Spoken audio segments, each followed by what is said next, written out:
बिस्मिल्लाहिर्रहमानिर्रहीम अस्सलाम वालेकुम। आई एम ख्वाजा मोहसिन इनाम। स्टूडेंट्स, अल्लाह ताला से दुआ है कि आप खैरियत से हों। स्टूडेंट्स, इस लेक्चर में हम homogeneous system of linear equations को सॉल्व करना सीखेंगे। प्रॉब्लम नंबर 5 का स्टेटमेंट है, for what value of lambda following homogeneous system of linear equations has non trivial solution, solve the system. यानी हमें ये कहा गया है कि आप वो लैम्डा की वैल्यू मालूम करो कि जिसके लिए इस system of homogeneous linear equations का नॉन ट्रिवियल सॉल्यूशन एग्जिस्ट करता हो। फिर उस वैल्यू ऑफ लैम्डा को बेस बनाकर हमें इस सिस्टम को सॉल्व भी करना है। स्टूडेंट्स, ये सिस्टम जरा देखें। इसके अंदर तमाम इक्वेशंस के अंदर आप देख सकते हैं कि कांस्टेंट्स की जो वैल्यू है वो जीरो है। अब कांस्टेंट की वैल्यू अगर जीरो हो तो ऐसा जो लीनियर इक्वेशन सिस्टम होता है उसे हम homogeneous system of linear equations का नाम देते हैं, सारे कांस्टेंट्स अगर जीरो हो। अब स्टूडेंट्स, मुझे ये बताएं कि x1, x2 और x3 की किस वैल्यू के लिए तमाम इक्वेशंस सेटिस्फाई हो सकती हैं। शाबाश। चलें एक इक्वेशन के बारे में सोचें। x1, x2 और x3 की क्या वैल्यू मैं यहां पर पुट करूं कि लेफ्ट साइड राइट साइड के इक्वल हो जाए। The answer is x1 0, x2 0, x3 0। अगर मैं फर्स्ट इक्वेशन में पुट करूं लेफ्ट साइड राइट साइड बराबर, सेकेंड इक्वेशन में पुट करूं लेफ्ट साइड राइट साइड बराबर हो जाएगी, और थर्ड इक्वेशन में पुट करूं तो लेफ्ट साइड और राइट साइड बराबर हो जाएगी। स्टूडेंट्स, ये जो 0 0 0 सॉल्यूशन है, this is called trivial solution of the homogeneous system of linear equations. ये homogeneous system of linear equations के लिए हमेशा मौजूद होता है। इसी वजह से homogeneous system of linear equations हमेशा कंसिस्टेंट सिस्टम कहलाता है। यानी इसका ये वाला सॉल्यूशन यानी ट्रिवियल सॉल्यूशन 0 0 0 सॉल्यूशन हमेशा मौजूद होता है। मसला सिर्फ नॉन ट्रिवियल सॉल्यूशन का है, वो कभी मौजूद होता है और कभी मौजूद नहीं होता। अब किस कंडीशन में वो मौजूद होता है वो स्टूडेंट्स हमने बेस बनानी है वैल्यू ऑफ लैम्डा के लिए, क्योंकि हमें कहा गया for what value of lambda the following system of homogeneous linear equations has non trivial solution. Lambda की किस वैल्यू के लिए इस सिस्टम का नॉन ट्रिवियल सॉल्यूशन एग्जिस्ट करता है। तो स्टूडेंट्स याद रखें, मैट्रिक्स ऑफ कोएफिशिएंट्स का डिटर्मिनेंट अगर इक्वल टू 0 हो तो फिर होमोजेनियस सिस्टम का नॉन ट्रिवियल सॉल्यूशन एग्जिस्ट करता है। अब मैट्रिक्स ऑफ कोएफिशिएंट्स आप बनाना जानते हैं, हमने पहले भी कई दफा सीखा है, हमने कई दफा पहले बनाया है।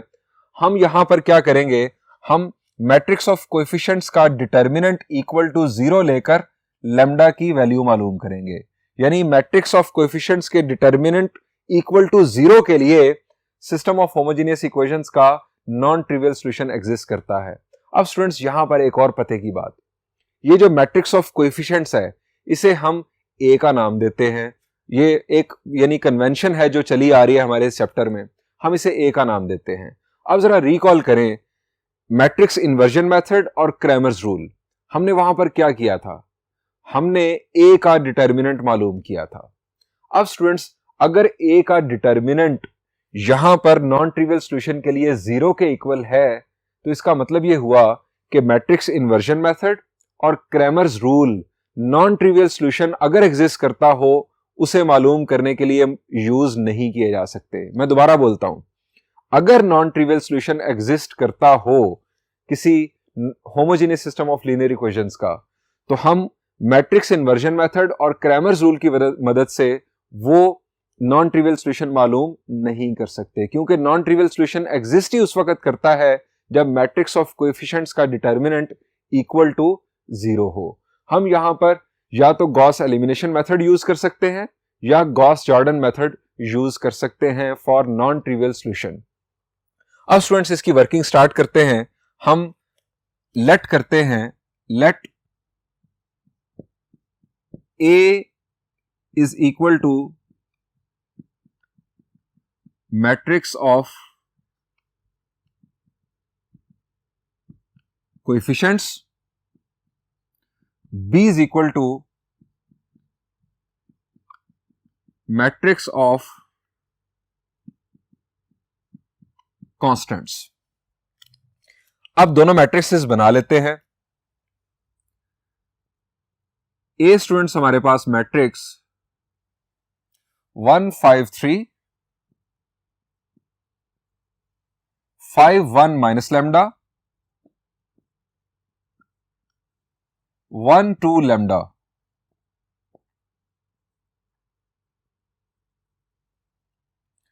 और बी हमारे पास मैट्रिक्स ऑफ कांस्टेंट्स 0 0 और 0। यहां पर कांस्टेंट्स की वैल्यू 0 होती है। अब स्टूडेंट्स बढ़ते हैं नेक्स्ट बोर्ड पर और लिखते हैं कि नॉन ट्रिवियल सॉल्यूशन उस वक्त एग्जिस्ट करेगा जब ए का डिटर्मिनेंट 0 होगा, और वर्किंग स्टार्ट करते हैं।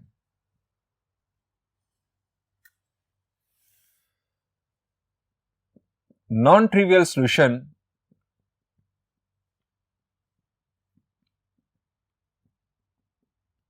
exists only if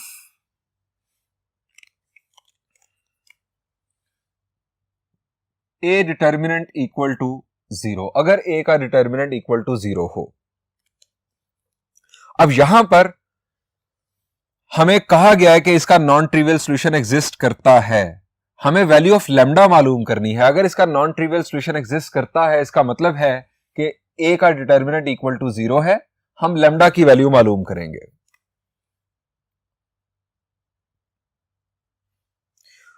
153 51 minus lambda 12 lambda is equal to 0। अब स्टूडेंट्स इसे किसी भी रो किसी भी कॉलम से एक्सपैंड कर लेते हैं, क्योंकि किसी भी रो या किसी भी कॉलम में कोई 0 मौजूद नहीं। एक्सपैंडिंग बाय R1,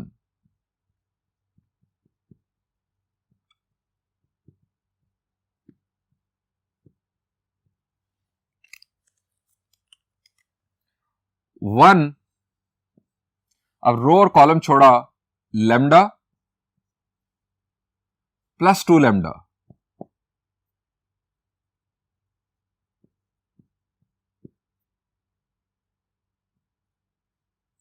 उसके बाद -5, रो और कॉलम छोड़ा 5 लैम्डा प्लस लैम्डा प्लस 3, रो और कॉलम छोड़ा 10 minus 1 is equal to 0।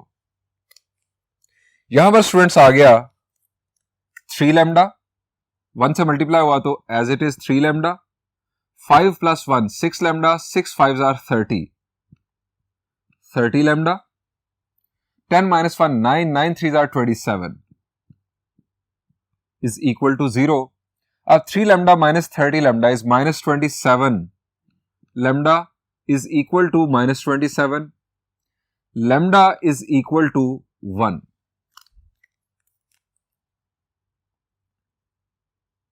Students हमें लैम्डा की वैल्यू मिल गई। हम यहां लिखेंगे for this value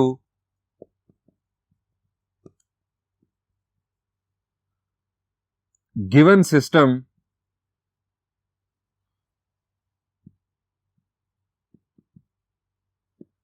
has non trivial solution. यह है वो वैल्यू जिसके लिए इस सिस्टम का नॉन ट्रिवियल सॉल्यूशन एग्जिस्ट करता है। अब स्टूडेंट्स हमें इस सिस्टम को सॉल्व भी करना है इस वैल्यू ऑफ लैम्डा की बेस पर। अब स्टूडेंट्स हम क्या करेंगे, हम ऑगमेंटेड मैट्रिक्स बनाएंगे। चूंकि मैंने आपको बताया कि नॉन ट्रिवियल सॉल्यूशन के लिए हम मैट्रिक्स इन्वर्जन मेथड और क्रैमर्स रूल यूज नहीं कर सकते, क्योंकि मैट्रिक्स ऑफ कोएफिशिएंट का डिटर्मिनेंट इक्वल टू 0 होता है। हम ये दो मेथड्स इस्तेमाल नहीं कर सकते। हमारे पास दो मेथड्स बचते हैं, गॉस एलिमिनेशन मेथड और गॉस जॉर्डन मेथड। आप इन दोनों में से किसी को भी यूज करके इसे सॉल्व कर सकते हैं। हम सॉल्व करेंगे इसे गॉस एलिमिनेशन मेथड से, यानी एशेलॉन फॉर्म की मदद से। स्टूडेंट्स लैम्डा की जगह पर हम 1 1 पुट करके ऑगमेंटेड मैट्रिक्स बना लेते हैं, लेकिन यह काम होगा नेक्स्ट बोर्ड पर।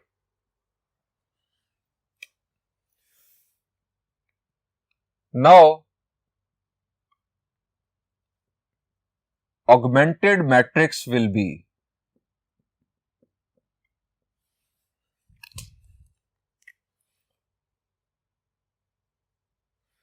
पहले मैट्रिक्स ऑफ कोएफिशिएंट्स यानी मैट्रिक्स ए 1 5 3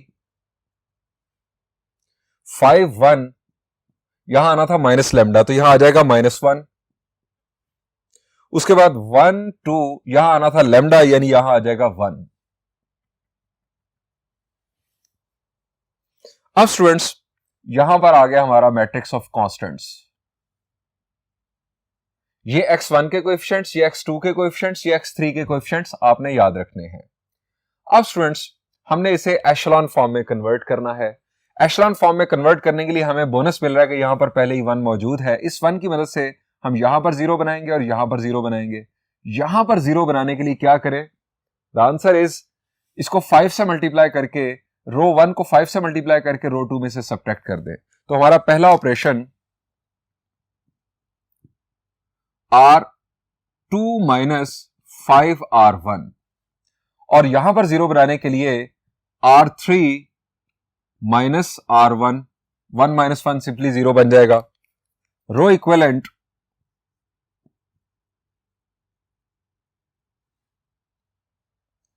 1530,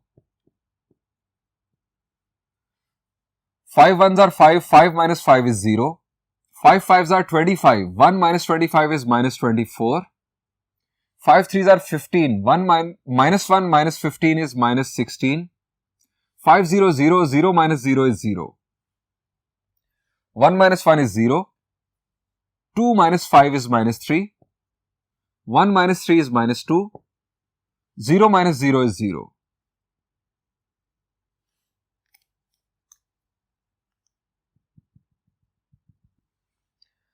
अब स्टूडेंट्स हमें यहां पर 0 बनाना है। अब यहां पर 0 बनाने के लिए अगर हमारे पास यहां पर कोई ऐसा नंबर आ जाए कि उसका मल्टीपल हम इसमें ऐड सब्ट्रैक्ट करें तो हमें बहुत आसानी होगी यहां पर 0 बनाने में। एक रास्ता तो यह है कि हम यहां पर 1 बना लें। 1 बनाने के लिए मैं इस रो को -24 से डिवाइड कर दूं, मेरे पास यहां पर 1 आ जाएगा। फिर मैं इस रो को 3 से मल्टीप्लाई करके इसमें ऐड करूंगा, यहां पर 0 आ जाएगा। एक रास्ता यह है। दूसरा रास्ता यह हो सकता है कि आप इस रो को -8 से डिवाइड कर दें, यहां पर आ जाएगा 3, फिर रो 3 में रो 2 हम ऐड करेंगे तो यहां पर हमारे पास 0 आ जाएगा। तो स्टूडेंट्स मैं दूसरी अप्रोच फॉलो करता हूं, इसको मैं -8 से डिवाइड कर देता हूं। हमें यहां पर फ्रैक्शन भी नहीं मिलेगी। -8 मैंने इस रेफरेंस से सोचा कि हमें फ्रैक्शन भी नहीं मिलेगी। हम चूंकि गॉस एलिमिनेशन मेथड यूज कर रहे हैं जिसके अंदर हम एशेलॉन फॉर्म बनाते हैं, सो लीडिंग एलिमेंट का 1 बनाना जरूरी नहीं है। मैं यहां पर लिखता हूं बाय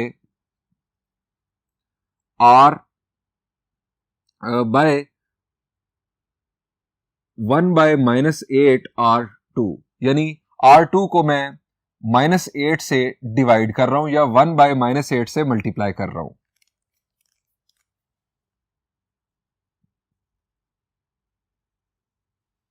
वन 5 3 0 0 यहां पर आ गया 3, यहां पर आ गया 2, यहां पर आ गया 0, 0 -3 -2 0।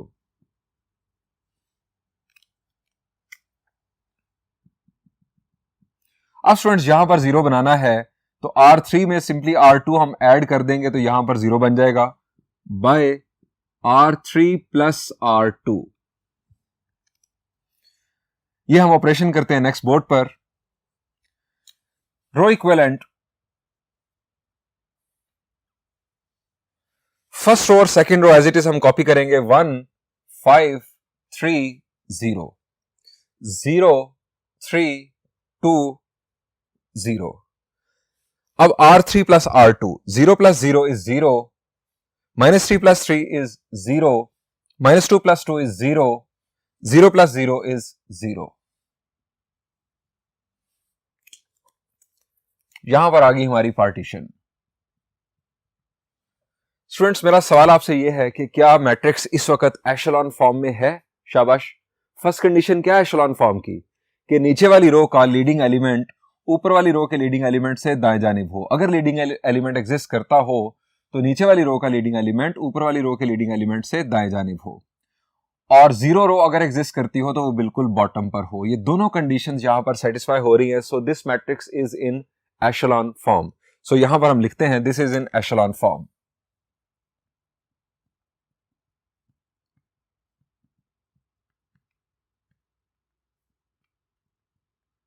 अब स्टूडेंट्स हमें यहां पर सॉल्यूशंस देखने हैं। स्टूडेंट्स जब भी homogeneous system of linear equations के नॉन ट्रिवियल सॉल्यूशंस मौजूद हों तो वो इनफाइनाइट इन नंबर्स होते हैं। अब स्टूडेंट्स यहां पर हम अपना दूसरा ट्रिक भी यूज करते हैं जो कि रैंक्स को कंपेयर करने वाला है नंबर ऑफ अननोन्स के साथ। मुझे आप यहां पर ये बताएं कि जो मैट्रिक्स ऑफ कोएफिशिएंट्स है उसका रैंक क्या है। शाबाश, रैंक क्या है? Number of non zero rows in a matrix when it is in echelon form. ये इस वक्त एशेलॉन फॉर्म में है। मैट्रिक्स ऑफ कोएफिशिएंट्स का जो रैंक है वो 2 है, क्योंकि नॉन जीरो रोज की तादाद 2 है। और ऑगमेंटेड मैट्रिक्स का रैंक क्या है? द आंसर इज वो भी 2 है। जब ये दोनों रैंक्स बराबर हों तो सिस्टम कंसिस्टेंट होता है। वैसे homogeneous system of linear equations हमेशा कंसिस्टेंट होता है, क्योंकि इसका जो ट्रिवियल सॉल्यूशन है वो हमेशा ही मौजूद होता है।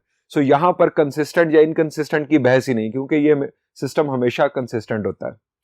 अब हमें यहां पर वो ट्रिक अप्लाई करके देखना है कि क्या वाकई ये भी वही रिजल्ट देता है कि जब हम रैंक्स को कंपेयर करते हैं नंबर ऑफ अननोन्स के साथ। यहां पर दोनों जो मैट्रिसेस हैं, ऑगमेंटेड मैट्रिक्स और मैट्रिक्स ऑफ कोएफिशिएंट्स, दोनों का रैंक 2 है।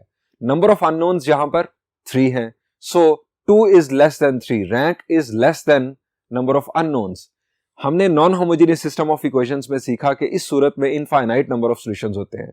तो स्टूडेंट्स यहां पर भी वही कंडीशन अप्लाई हो रही है, इनफाइनाइट नंबर ऑफ सॉल्यूशंस। वैसे हमें पहले भी मालूम था कि नॉन ट्रिवियल सॉल्यूशन अगर एग्जिस्ट कर रहा है तो ये इनफाइनाइट नंबर ऑफ सॉल्यूशंस ही होंगे। लेकिन ये जो दूसरा ट्रिक है ये भी यहां पर एप्लीकेबल है, यानी रैंक्स को नंबर ऑफ अननोन्स के साथ कंपेयर करने वाला। अब स्टूडेंट्स सवाल यह है कि हम ये infinite number of solutions generate कैसे करेंगे। तो स्टूडेंट्स इसके लिए जरा ट्रिक देखें। आप जानते हैं कि अगर हम इस मैट्रिक्स को दोबारा सिस्टम ऑफ इक्वेशंस में कन्वर्ट करें तो ये हमारे पास x1 का कोएफिशिएंट है, ये x2 का और ये x3 का। हम इसे लिखेंगे x1 plus 5x2 plus 3x3 is equal to 0। इसे लिखेंगे 0x1 plus 3x2 plus 2x3 is equal to 0। इसे लिखेंगे 0x1 plus 0x2 plus 0x3 is equal to 0। तो स्टूडेंट्स हम ये काम करेंगे, हम लेट करेंगे। यहां पर अगर हम देखें तो हमारे पास x2, 3x2 और 2x3 इक्वेशन बन रही है। मैं इसको जरा लिखता हूं। हम यह लिखते हैं converting into equations. 3x2 plus 2x3 is equal to 0। और दूसरी इक्वेशन हमारे पास बन रही है x1 plus 5x2 plus 3x3 is equal to 0। इसको नाम दे दें 1 का और इसे नाम दे दें 2 का। अब स्टूडेंट्स हमें infinite number of solutions generate करने हैं। अब यहां पर अगर आप देखें फर्स्ट इक्वेशन में, अगर मैं x2 को t कह दूं, अगर मैं x2 को t कह दूं तो students 3t left side right side पर आएगा और 2 डिवाइड करेगा तो x3 की वैल्यू भी इन टर्म्स ऑफ t आ जाएगी। मैं यहां पर आपको रफ में लिखकर दिखाता हूं। x2 की वैल्यू होगी t, और जब मैं यहां पर पुट करूंगा 3t माइनस 3t तो x3 की वैल्यू आएगी माइनस 3t बाय 2। ये 2 डिवाइड करेगा। जब ये x2 और x3 की वैल्यू जब हम इक्वेशन 2 में पुट करेंगे तो x1 की वैल्यू भी इन टर्म्स ऑफ t आ जाएगी। x1 की वैल्यू भी इन टर्म्स ऑफ t हमारे पास आ जाएगी। स्टूडेंट्स ये हमारे पास इनफाइनाइट सॉल्यूशंस की रेसिपी तैयार हो जाएगी। t जो है ये बिलोंग करेगा सेट ऑफ रियल नंबर से। अगर हम रियल सॉल्यूशंस की बात करें तो स्टूडेंट्स आप t को एक वैल्यू देंगे यहां पर भी और यहां पर भी, तो एक सॉल्यूशन बन जाएगा। x1, x2 और x3 ये एक सेट बनेगा आपका, जो कि सिस्टम ऑफ इक्वेशंस को सेटिस्फाई करेगा। आप t को एक और वैल्यू देंगे तो एक और सॉल्यूशन जनरेट होगा, t को एक और वैल्यू देंगे एक और सॉल्यूशन जनरेट होगा। t बिलोंग करता है सेट ऑफ रियल नंबर से। आप t को वैल्यूज देते जाएंगे, सॉल्यूशंस जनरेट होते चले जाएंगे। इस तरह से आप infinite number of solutions generate कर सकते हैं। अब स्टूडेंट्स यहां पर आपके ज़हन में एक और आइडिया भी आ सकता है कि आप x2 को क्यों वैल्यू दे रहे हैं t, आप x3 को t कह दें। अगर आप x3 को t कहेंगे तो फिर वही बात होगी कि ये 2t x3 की 2t यहां पर आएगा तो माइनस 2t, 3 डिवाइड करेगा तो x2 की वैल्यू आ जाएगी माइनस 2t डिवाइडेड बाय 3। ये दोनों वैल्यूज x3 की वैल्यू t और x2 की value minus 2t divided by 3 जब आप यहां पर पुट करेंगे तो x1 की वैल्यू आ जाएगी। देखने में x1, x2 और x3 की ये वैल्यूज t की सेंस में देखने में मुख्तलिफ नजर आएंगी आपको, लेकिन ये जो आपके पास वैल्यूज बनेंगी, जब आप t की वैल्यूज देंगे तो सॉल्यूशंस ये फिर उसी तरह से जनरेट करेंगे और सिस्टम ऑफ इक्वेशंस फिर आपका सेटिस्फाई होता चला जाएगा। तो स्टूडेंट्स मैं यहां पर x3 को वैल्यू दे रहा हूं t, क्योंकि हमारी बुक में जो आंसर गिवन है वो x3 की वैल्यू t लेट की गई है और उसकी बेस पर बाकी वैल्यूज मालूम की गई हैं। Let x3 is equal to t putting in 1, 3x2 plus 2t is equal to 0। तो x2 की वैल्यू स्टूडेंट्स आ गई हमारे पास, एक ये हमारे पास सॉल्यूशन यानी बन चुका जो हमने लेट किया। x2 की वैल्यू आ गई -2t बाय 3, ये 3 उधर जाकर डिवाइड हुआ, ये हमारे पास x2 की वैल्यू आ गई। अब स्टूडेंट्स हम पुट करते हैं इक्वेशन 2 में, putting in equation 2, putting in equation 2, x1 plus 5 x2 की value -2t by 3 plus 3x3, x3 की वैल्यू हमारे पास हमने t लेट की is equal to 0, x1 -10t by 3, 5 2 are 10, minus plus minus, -10t by 3 plus 3t is equal to 0। अब students यहां पर अगर हम एलसीएम लें तो 3 3 are 9, -10t plus 9 will be -t, -10t plus 9t will be -t by 3। तो दूसरी तरफ जाकर बन जाएगा x1 is equal to t by 3।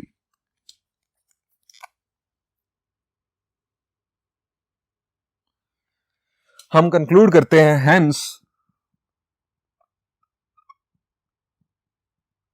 Solutions are x1 is equal to t by 3, x2 is equal to -2t by 3 और x3 is equal to t। अब students t के बारे में यहां पर हमें बता देना चाहिए, जब हमने ये लेट किया t belongs to set of real numbers, यहां पर भी साथ लिख देते हैं।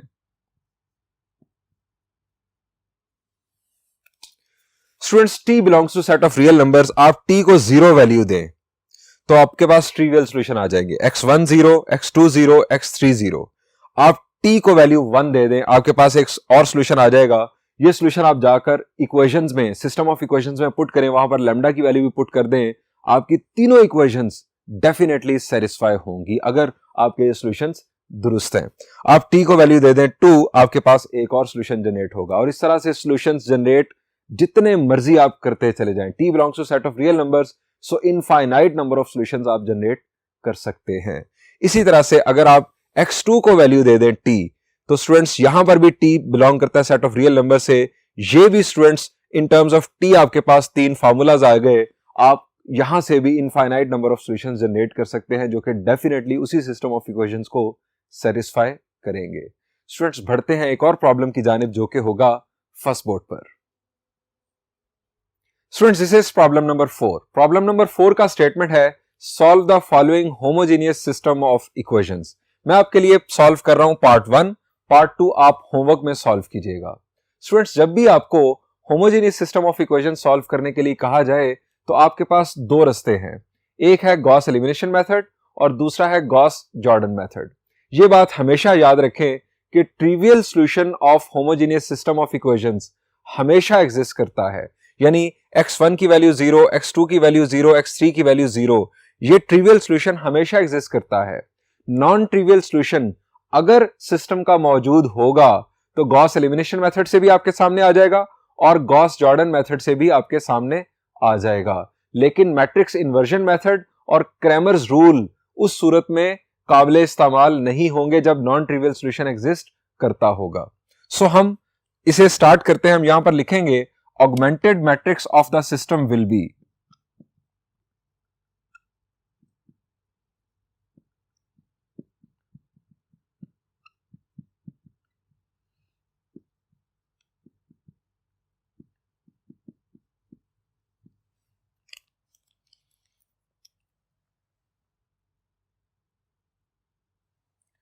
1 minus 1 1 0, 1 2 minus 1 0, 2 1 3 0.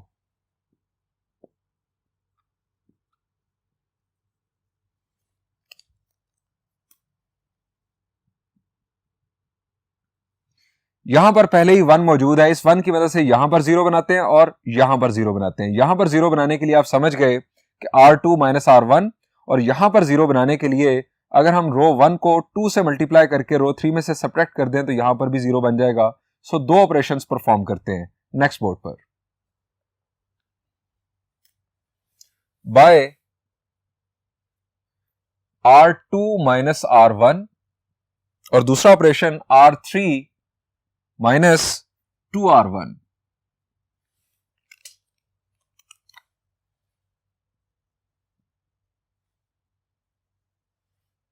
1 minus 1 1 0, 1 minus 1 is 0, 2 minus minus 1 is 3, minus 1 minus 1 is minus 2, 0 minus 0 is 0,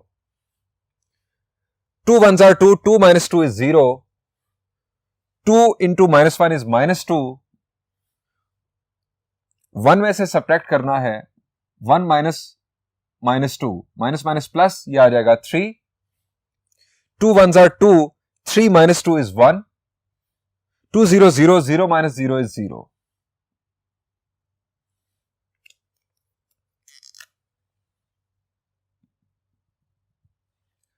अब स्टूडेंट्स हमें इसकी मदद से यहां पर 0 बनाना, और ये बहुत आसानी से हम बना सकते हैं अगर हम रो 3 में से रो 2 सब्ट्रैक्ट कर दें। अगर हम गॉस जॉर्डन मेथड इस्तेमाल कर रहे हो तो हम फिर यहां पर 1 बनाएंगे और फिर उस 1 की मदद से ऊपर भी और नीचे भी 0 बनाएंगे। फिर उसके बाद हम यहां पर 1 बनाएंगे और फिर उस 1 की मदद से यहां पर और यहां पर 0 बनाएंगे। यहां पर हम सिर्फ इसको 0 बना लेंगे, हमारी एशेलॉन फॉर्म बन जाएगी और हम वैल्यूज निकाल लेंगे। बाय ऑपरेशन हम लिखते हैं बाय R3 माइनस R2।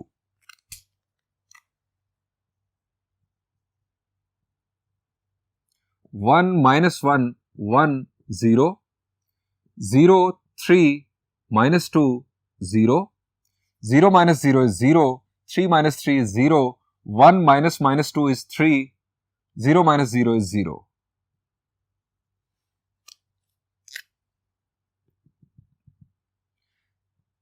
अब आप लिखेंगे this is in echelon form.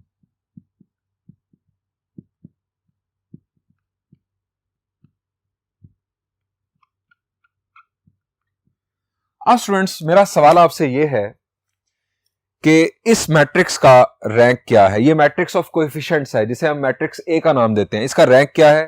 The answer is 3। Augmented matrix का रैंक क्या है? The answer is 3।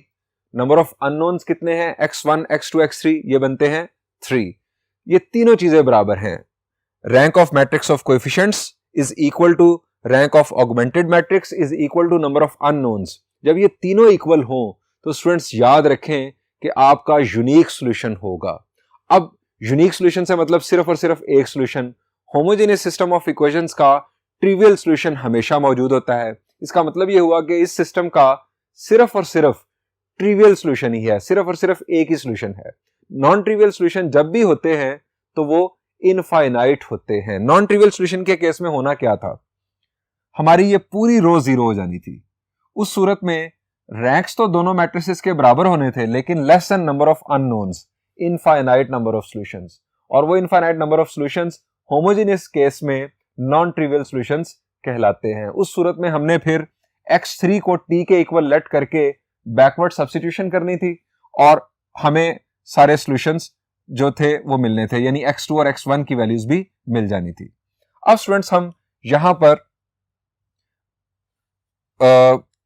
इसको दोबारा कन्वर्ट करते हैं इक्वेशंस में, converting into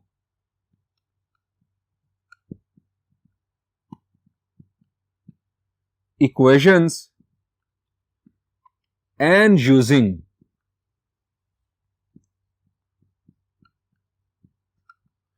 backward substitution.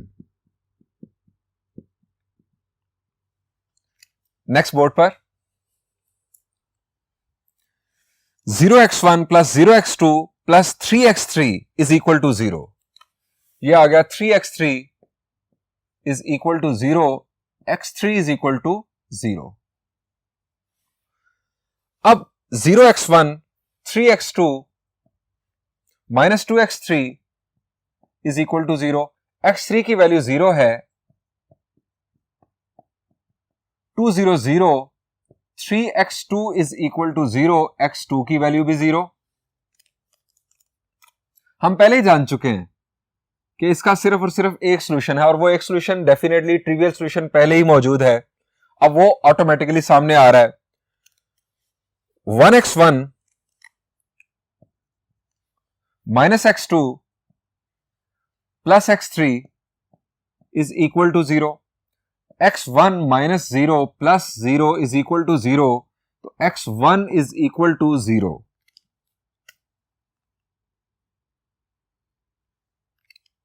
Conclude करते हैं, hence given system has only trivial solution,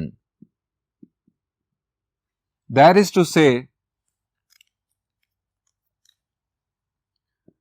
x1 x2 x3 सारे इक्वल टू 0।